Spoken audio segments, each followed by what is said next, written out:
Today we are going to discuss this topic, vibration measurement. So vibrations are measured by measuring the displacement, velocity or acceleration of the vibrating body with the help of vibration measurement instruments. The vibration measuring instruments having mass, spring and dash etc. is known as seismic instrument or seismic transducer. The, Here the quantities displacement, velocity or acceleration are measured and displayed in the form of electrical signals with amplification. The output of electrical signal is proportional to quantity to be measured. Means how much the spring extends, how much the damper changes. That is displayed in the form of electrical signals using some amplifier. So how much electrical signal we are getting in the output means we can't measure how much the spring extends, how much the damper extends. So that is displayed as electrical signals in the output. So how much the electrical signal produced, the electrical signal produced will be proportional to the quantity of vibration to be measured.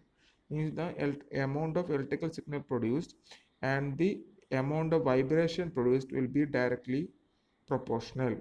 So there are two types of seismic transducer. One is vibrometer or seismometer to measure displacement of the vibrating body. Then accelerometer measures acceleration of the vibrating body. So these are the two types. Vibrometer or seismometer is designed with a low natural frequency, and it is known as low frequency transducer. Here the natural frequency will be very low, and the accelerometer is designed with a high natural frequency, so it is known as high frequency transducer.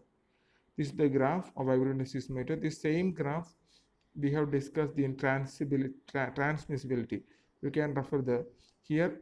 The only thing we have shown here is you can see here in the x-axis we have given omega by omega n, and if you are checking for accelerometer, omega by omega n value will be very low, and for seismometer it will be very high. Means why it is high and low means here you can see omega by omega n ratio it is given, and for accelerometer omega n is very high, so omega by omega n will be very low. That is why we have shown accelerometer on the left side, and for seismometer omega n is low, so omega by omega n for seismometer will be high. Clear? So moving to next one, we know R, angular frequency ratio omega omega n. All this equation we have studied in transmissibility. So the characteristics of this equation also we know, means seismometer known as low frequency transducer already we studied. So for seismometer frequency is low, so omega by omega n value for seismometer will be high. That is here told is used to measure high frequency of vibrating body, since R is very high because omega omega n for seismometer is high, and seismometer has natural frequency of range 1 Hz to 5 Hz. Means it is already studied, told you it has low natural frequency. Okay, so here what is happening is that the relative motion between the mass and vibrating body is converted into proportional voltage, and voltage is measured here. It is recorded here. This is the thing. You can see here there is a mass M, spring K, damper, and there is a rotating drum. So when the rotating drum, when this body rotates, what will happen? This mass will extend or compress, mass will starts to vibrate, and this vibration is accorded in terms of electrical signal. Next we are studying accelerometer. And as the name implies, the name it is very clear. In accelerometer is used to measure acceleration of the vibrating body, and here it is seismometer or vibrometer. Here it is given quantities displacement, velocity or acceleration. These are the different terms. Here vibrometer or accelerometer measures displacement, accelerometer measures acceleration. So here the natural frequency is very high, so omega by omega n is very low since r is very small. Accelerometer is very light and small in construction because the ratio is very small. After measuring acceleration with the help of electronic integration devices, velocity and displacement both can display in screen. Since it is very small and also it measures all quantities, displacement, velocity, acceleration simultaneously, it is widely being used. And figure for accelerometer is same as seismometer, but accelerometer is a high frequency transmitter. That is the only difference. The voltage signal from accelerometer amplified to display in bigger screen because the omega n value is very low. It is amplified. Then next topic is introduction multi-degree freedom system. Multi-degree, you already we told, if the system having more than 1 degree of freedom, then it is called a multi-degree freedom.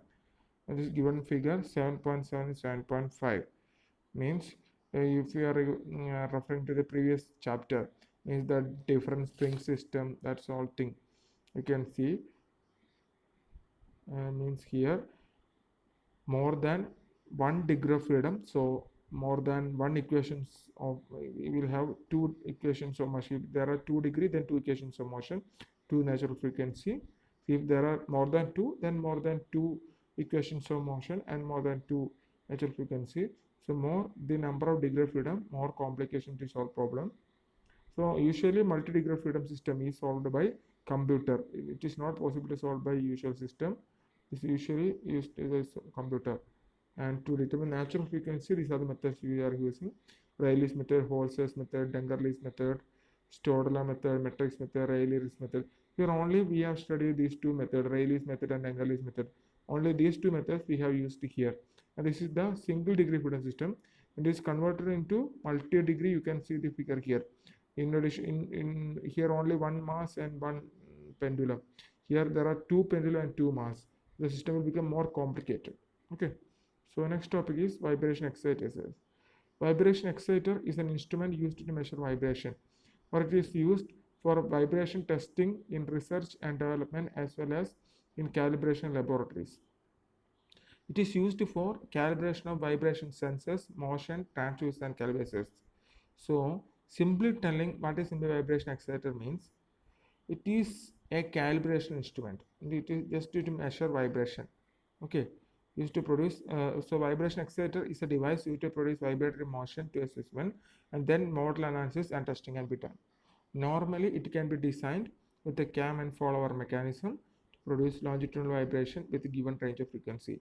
Vibration exciter generates force to produce vibration and shock.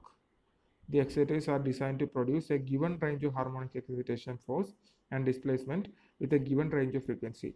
Vibration exciters are used for development, simulation, production, and analyzing the effect of vibrations and simulate the shock or vibration conditions prevailing in aerospace, construction, agriculture, automobile fields, etc. So this is up to today's topic.